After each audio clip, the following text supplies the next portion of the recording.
Everything I do in making music, I learned it myself from courses like FaderPro. So to be able to give something back to people who I was years ago, I think it's really cool to do something like that.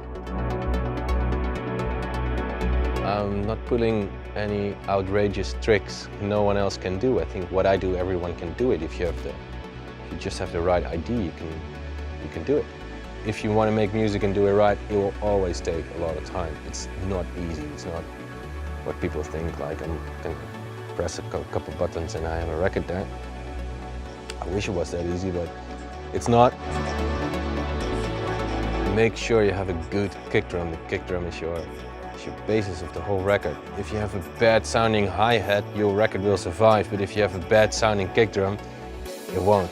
If I would have known that from the start, it will save me a lot of shitty records.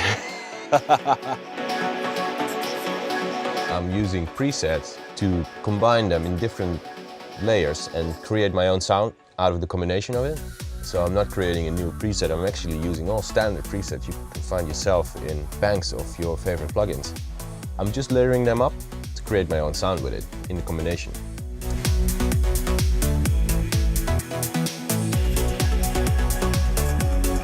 This is how I work, I have no secrets, this is what I do.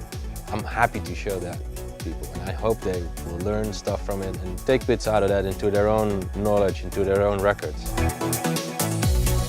I'm challenging you to finish up this record, and if you be one of the winners, you'll be winning a collaboration with me on Armada. How great would that be?